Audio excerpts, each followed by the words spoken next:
Kamusta kayong lahat? Sana nasa maayos kayong kalagayan. Sana masaya kayo. Sana hindi kayo malungkot. Nandito ako muli para magbahagi ng karanasan ko. Ako si Mang Kanor, ang albularyong mahilig.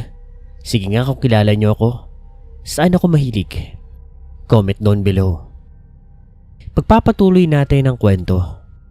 Kung saan, nakilala ko nga ang pamilya nila Marian. Isang pamilya ng mga manggagamot at albularyo. Ngunit sa kasamaang palad, ang mga lalaking miyembro ng kanilang pamilya naging aswang. Ang gara ng pagkakataon Kung sino yung mga handang tumulong, gumawa ng tama, sila yung ginawang masama para gumawa ng masama ng mga masasama. Bago ang lahat ay ipapakilala ko muna ang pamilya na iyon. Si Tatay Rudy, si Nanay Annie, si Kuya Dem, Kuya Ivan at ang bunso nila si Marian na kaidaran ko. Mukha silang matino kung tutuusin kapag nasaan yung tao sila. Pero syempre, nakapangingilabot at nakakatakot yung presensya nila na aswang. Pero mararamdaman mo rin na busilak ang kanilang kalooban na napipilitan lang sila sa kagustuhang mabuhay. Pwede niyo po bang ikwento sa akin, sabihin sa akin kung ano po ba talaga ang nangyari? Siya nga po pala, ako si Kanor. Mapagkakatiwalaan niyo ako. Isa ho akong albularyo. Baguhan, pero handa akong tumulong sa inyo. Gawin ang tama. Ganito nagsimula ang lahat. Ilang buwan ang nakakalipas. May humingi ng tulong sa amin na kapitbahay din namin dito rin sa baryo na ito. Base sa kanya, nagtatrabaho daw siya sa isang mansyon sa Laguna. Akala niya simpleng trabaho lang ang mararanasan niya doon.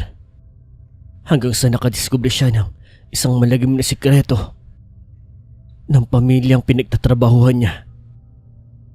Hindi naman daw kalakihan ang pamilya na iyon pero mayaman, makapangyarihan. May mga tauhan din daw sila. At bukod sa mga normal na tauhan, ang tinutukoy ko sila, yung kabaryo ko. Sila yung mga inuutusan na bumili ng ganito, magpunta sa ganyan. Sa madaling sabi, para silang boy, all around. Mga tagalinis, ganito, ganyan. Yung pamilya na iyon ay may mga alipin pa talaga na mas malalapit sa kanila. At yung mga yon, mga aswang, kasama na ng pamilya. May nadiskubre yung taga-baryo namin na nagdadala sila ng mga tao doon sa loob. Bata, mga pulube. At kinakatay daw nila. Inagawang pagkain at yung iba'y ibinebenta. Dahil doon napilitan akong mag-imbestiga kasama ng dalawa kong anak. Ilang araw din kami nag-imbestiga.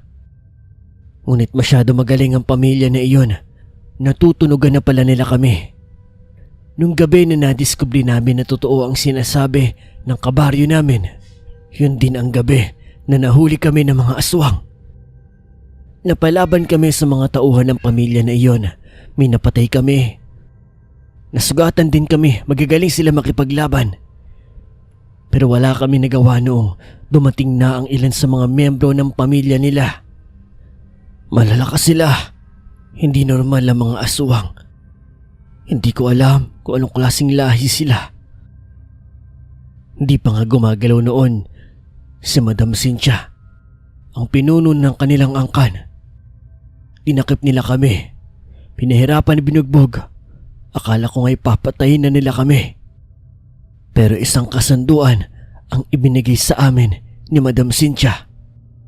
Maging aswang daw kami.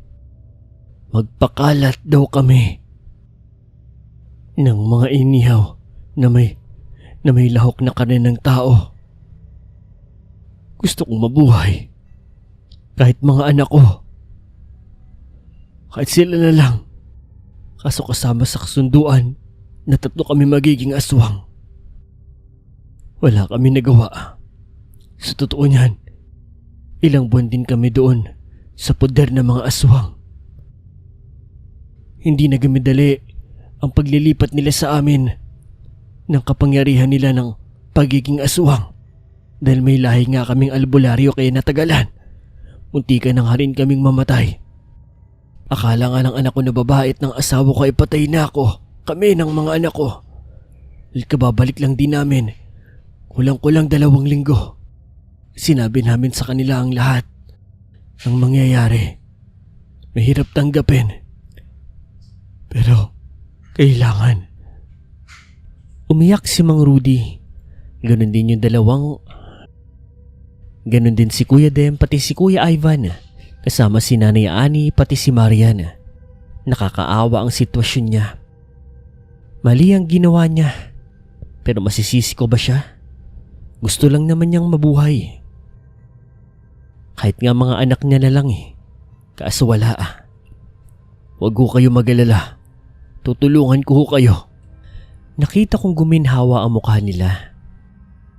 Doon ko napagtanto na nung mga sandali na iyon, kahit baguhan pa lamang ako sa pagiging albularyo, iba ang kaalaman ko kumpara sa kanila. Oo, marurunong sila. May mga abilidad din pero marami silang hindi alam. Mga pangontra, mga dasala. Kumbaga, sa madaling sabi, basics lang yung alam nila. Iba sa mga itinuro ni Kuya Poncho pati ni Mang Doming. Sa madaling sabi rin, advance sila. Sa mga albularyo kasi, parang profesyon din yan. Kumbaga, ang pinaka-example ko, ganito. Sa isang kumpanya, 'di ba, may mga posisyon. Pinakamababa, pangalawa, pangatlo, sunod supervisor, tapos mga manager hanggang sa may-ari, ganun. Base sa nalaman ko, sa obserbasyon ko, siguro ay mga nasa 2nd level sila. Ako siguro mga nasa supervisor level na. Tapos sila Mang Poncho at sila Mang Domeng, maaaring manager na o kaya mga boss na. Ganun po yung agwat. Ganun po sana mas naintindihan ninyo. Itinuro at sinabi nila sa akin ang iba pang detalye na kailangan ko. Kung saan ko matatagpuan sa Laguna yung mansyon nga nila Madam Cynthia. Kung ano pang mga ibang detalye. Basta, ang sabi ko lang sa kanila, ipagpatuloy ang ginagawa nila pero huwag ipapakain sa mga mamimili yung karne ng tao. Bahala na kako sila kung papaano nila didiskartihan yun. Basta ako, magsisimula na kaagad ng investigasyon. Kinabukasan, Sir Paul, noon, maaga akong gumising. Halos hindi nga ako nakatulog. Sa pag-iisip, sa pangamba, sa pagkabahala sa mga pwedeng mangyari. Pero mabuti na lang, hindi rin ako normal na tao. Meron akong mahihiraman ng lakas kahit walang tulog at pahinga. Magagawa ko ang mga kailangan kong gawin. Yun ang lamang ko sa mga normal na tao. Pero itong ginagawa ko na ito hindi naman po pang matagalan ito. 2-3 araw pinakamatagal. Kailangan na kailangan ko rin ng tulog. Mula po Ternate, Cavite ay nagpunta ako ng Nagcarlan, Laguna. Malayo-layo po ito. Buti nga talaga meron akong tricycle noon. Kung hindi, mahihirapan din akong mamasahe kasi hindi ako sanay. Marami akong pinagtanungan kung papaano makapunta ng Nagcarlan. Mahirap, naligaw-ligaw pa nga ako. Pero ganun pa man, nakarating pa rin ako sa patutunguhan ko. Tanghaling tapat po nang marating ko ang Nagcarlan. Narating ko ang bayan na ito. Kahit papaano ayos naman doon. Nakakain din naman ako at nakapagpahinga nung tanghalian. Pero na magsimula ang pagpatak ng 2:00, nagtungo na nga ako sa isang baryo. Base kasi sa impormasyon na binigay sa akin ni Mang Rudy, may isang baryo nga raw doon na malapit nga sa mansyon ng mga aswang. Pero hindi daw ginagalaw ng mga aswang yung baryo na yon sa hindi malamang dahilan. Siguro dahil pronta nila para walang maghinala sa kanila. Yun lang nga naiisip ko noon. Ang plano ko noon, pupunta nga ako doon. May mga daladala akong manok. Sasabihin ko naglalako ako ng mga buhay na manok ba? Yun magiging pronta ko para hindi nila ako mahalata. Kung sakali mag-cruise ang landas namin ng mga aswang doon sa mansyon, meron naman daw daan mula doon sa baryo papunta sa mansyon. Kaya ang plano ko diretso ako doon. Magpapanggap na naliligaw. Madali lang naman mag-imbento. Kung sakaling mapalaban, walang magagawa pero kailangan magpanggap. Nang marating ko ang baryo, tipikal lang naman ito na baryo. Binati pa nga ako ng ibang mga tao. Yung ilan sa kanila, bumili pa sa akin ng manok.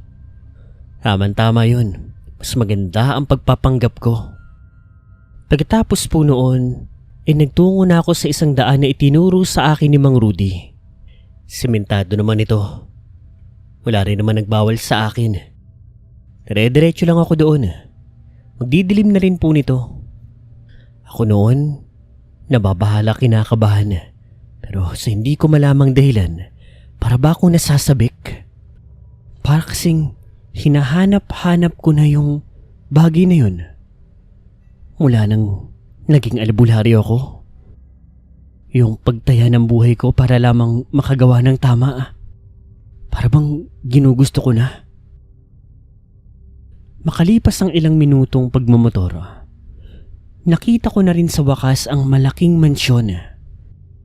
Pero ang pinagtataka ko, wala ko nararamdaman na kakaiba. Presensya ng aswang, presensya ng masasama. Wala ring amoy, wala ring malangsa, wala. Tipikal ang lahat, normal. Ako naman dahan-dahan lang po na nagmotor. Nakatingin lang ako sa mga sementadong bakod na nagtataasan. Hindi ko makita ang nangyayari sa loob, kung anong meron, dahil ultimo yung gate nila. Bakal din na hindi mo makikita ang loob. Ang makikita mo lang ay yung mataas na kung anumang malaking bahay. Dahan-dahan lang ako nagmotor. Hanggang sa maya-maya. Hoy! Anong ginagawa mo rito? Meron pong isang lalaki. Lumapit ito sa akin. Hindi ko maramdaman, maamoy, o malaman kung aswang ba siya o hindi. Nagbebenta po ako ng manok. Baka po gusto nyo, sir. Tinignan ako ng lalaki. Patayin mo yung makina. Sige o. Sinuri niya ang mga dala ko, mga manok. Hindi ka dapat nagagawi dito. Alam mo bang pribadong daan ito? Pagmamayari ng mga amo ko ang daan na ito. Talaga ho ba? Hindi ko alam eh. Dayo lang ho kasi ako. Naglalako lang ako ng mga manok ko. Pasensya po, sir. Babalik na lang ho ako. Hindi. Pumasok ka sa loob. Ho? Sabi ko, pumasok ka sa loob. Bibili ho kayo? Sige ho. Hindi po tumugon ng lalaki. Binuksan niya ang malaking gate sa gilid. Meron pa palang daan doon.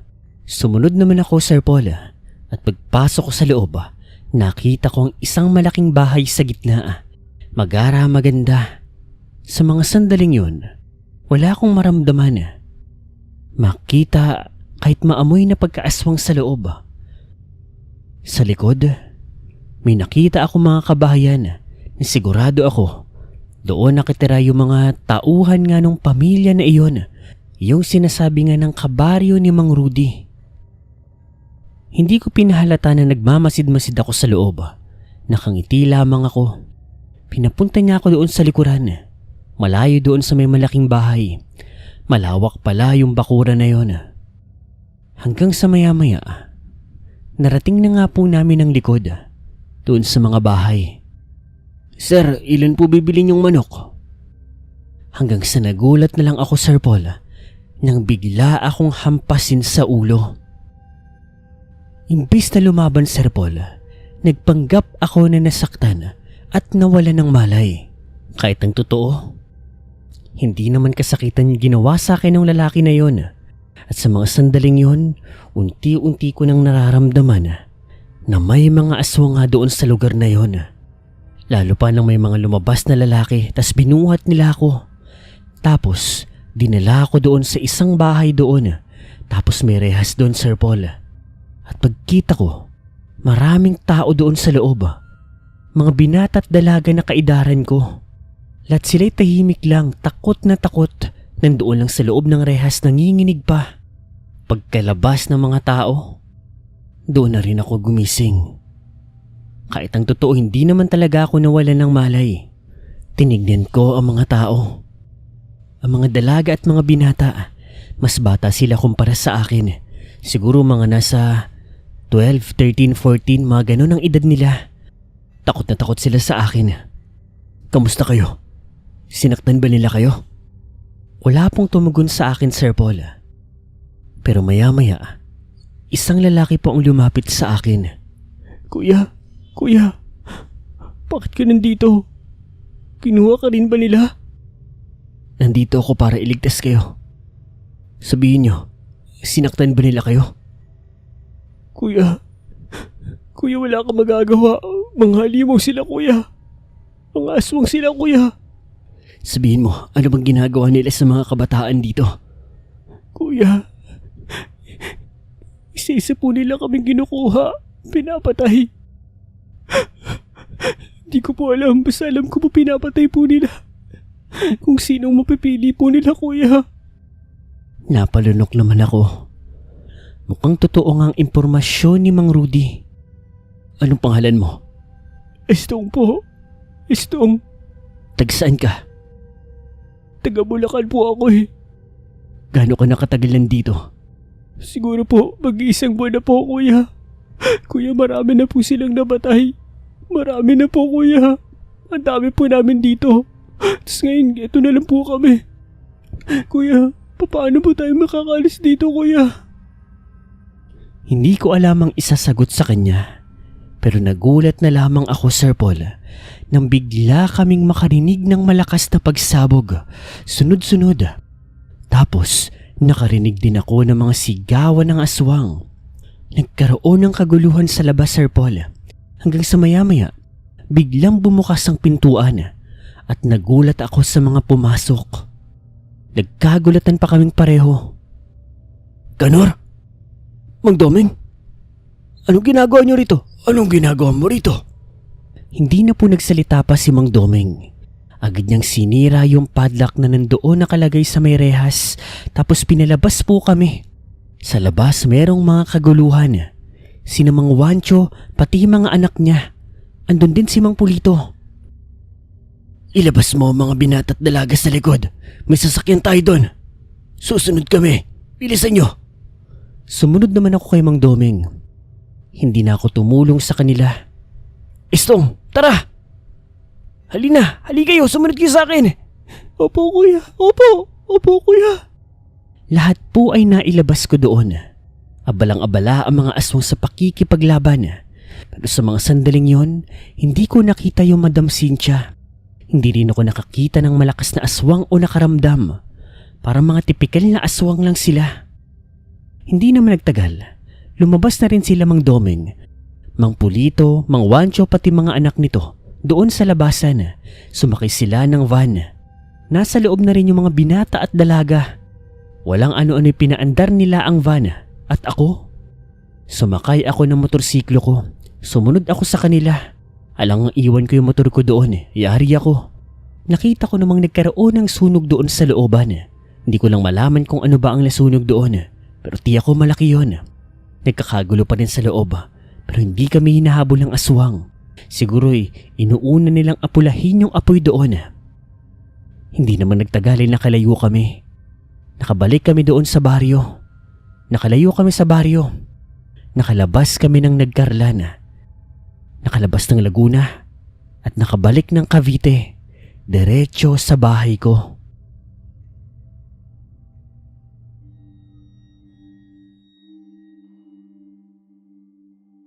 Pagka-uwi namin sa bahay, sila Mang Wancho pati mga anak nito, sila na ang nag-asikaso na maghatid ng mga dalaga at binata sa kani-kanilang pinanggalingan. Mapagkakatiwalaan naman sila. Ang naiwan lang doon sa bahay, si Estong. Dahil wala na raw siyang babalikan. Wala naman daw siyang pamilya eh. Wala siyang bahay. Ang sabi niya sa akin noon, Kuya Kanor, pwede bang dito muna ako? Wala po kasi ako mauuwian eh. Baka po balikan lang po ako ng mga aswang. Huwag kang magalala. Dito ka muna sa akin. Akong bahala sa iyo. Sa mga sandaling yun, kinupkup ko muna si Estong. Kung tama ako ng pagkakaalala, nasa 13 o 14 lang siya. Ilang taon lang ang agot ko sa kanya. Pero batang-bata pa siya mag-isip. Awang-awa nga ako sa kanya. Trumang-truma siya. Ganun pa man, doon ko siya pinatuloy. May ekstrang kwarto pa naman ako. Magpahinga ka na muna dyan, Estong. Nag-uusap lang kami dito. Kakilala mo po sila, kuya? Oo, mga kapwa ko albularyo. 12:00 ng madaling araw noon, Sir Paul. Nagpahinga na sa isang kwarto sa Estong habang si Mang Pulito, Mang Doming nandoon sa labas, nagkakape. Kumakain. Mang Pulito, Mang Doming, ba't ho kayo nandoon? Ikaw, bakit ka nandoon? May nakilala po kasi akong pamilya ng mga albularyo. Yung pamilya po na nandoon sa mansyon na yun, ginawa po silang mga aswang. Tapos inuutusan po silang magkalat po ng lahi nila. Naawa naman ako kaya tinulungan ko sila at nandun na nga po ako. Pero nahuli ka nila. Hindi ho. Nagpanggap lang ho ako na nawala ng malay para makapasok sa loob. Kayo ho, anong ginagawa niyo doon? Naalala mo kung bakit kami umalis? Oo. Ang tagal nyo na nga ho mula nung umalis kayo. Ilang buwan na rin ho. Napag-alaman namin na may koneksyon ang mga sungab sa pamilya na yon. Magkakampi sila. Kaya kami nandoon para sumugod at kumpirmahin. Nabigla ako sa nalaman ko, Sir Paul. Tumibok ng mabilis ang puso ko. Hindi ako makapaniwala. Hindi kami naroon para makipaglaban pero nangyari na. Balak lang talaga namin iligtas yung mga binata at dalaga para mabawasan kahit papaano ang mga nabiktima. Wala kaming balak makipaglaban dahil hindi kami handa. Sinadya namin na wala ang pamilya na iyon bago kami sumugod para maligtas namin ang mga bata. Naiintindihan ko na ang lahat. Kailangan namin ng tulong mo, Kanor. Huwag ho kayo mag-alala. Iisa lang ho ang misyon natin. Yun ay tapusin ang pamilya na iyon. Pero sa ngayon, hintayin muna natin ang mga tinawag kong kakampi. Maliwanag. Maliwanag ho. Pagkatapos noon ay nagpahinga na ang dalawa. Samantalang ako, nagpahinga na rin. Kinabukasan ay maaga akong gumising. Kailangan ko magluto dahil may mga bisita ako. Pero nagulat na lamang ako ng, Mang Rudy, Aling Ani, Kuya Dem, Kuya Ivan, Marian, anong ginagawa niyo rito? Nagulat ako nang nasa harapan ko na ang pamilya na iyon. Masama ang pakiramdam ko. Baka atakihin kami nila Madam Cynthia kaya nagbakasakali akong puntahan ka rito. Buti natagpuan namin ang bahay mo. Buti na alala kong ang sinabi mong direksyon kung paano pumunta rito. Pwede ba kami rito? Pwede ho. Pinakilala ko naman ang pamilyang iyon kay Mang Pulito at Mang Wancho. At dito ako mas nagulat. Magagawa raw nila ng paraan para mawala ang pagkaaswang ng tatlo. Pero hindi raw madali. Ibang lahi ng aswang daw kasi sila Ma'am Cynthia. Pero kahit pa paano malaking bagay na yon. Habang nagluluto naman ako, biglang lumapit sa akin si Marian. Kanor, tulungan na kita. Ano ba kayo? Bisita kayo. Ako nang bahala dito. Sanay naman ako sa pagluluto eh. Ano ka ba naman? Ito lang. Kahit ito lang. Makabawi man lang sa kabaitan na binigay mo sa amin. Mapilit si Marian. Kaya tinulungan niya ako sa pagluluto. Pinapagaan ko ang loob ni Marian kasi naiiyak siya, malungkot siya. Pinapatawa ko siya kahit papaano. Doon ko napansin na maganda pala siya. Iba ang ganda niya. Morena siya. Medyo chubby, pero bagay na bagay yun sa kanya. 7:00 ng umaga, malapit na kami matapos sa niluluto namin. Nang maya-maya, Kanor? Sino yan? Pagbaling ko sa harapan, nagulat ako dahil may babaeng may dalang basket. Parang pagkain yata ang laman noon, may mga prutas din at kung ano-ano pa. At ang babaeng yun, Nena, anong ginagawa mo rito? Kanor, sino yan? Ikaw, sino ka? Kaibigan ako ni Kanor. Ako rin, kaibigan ako ni Kanor. Nagharap ang dalawang babae. Nagtaas pareho ang dalawang kilay nila. Si Nena, pati si Marian. Ewan ko, Sir Paul, pero parang may namumuong tensyon sa gitna nila. Ako naman, sa hindi ko malamang dahilan, parang bigla akong nakaramdam ng takot. Takot saan? Bakit? Anong dahilan? Kanor, sino to? Kanor, sino to? Sir Paul, dito ko na lang po tatapusin ang kwento ha. Sana po, nagustuhan nyo. Busy po ang inyong lingkod. May mga inaasikaso lang. Salamat po. Hello guys, kung umabot kayo sa parte ng video na ito, nagpapasalamat po ako. Ako po si Paul, ang boses sa likod ng Dear Sir Paul. Guys, hingi po sana ako ng favor.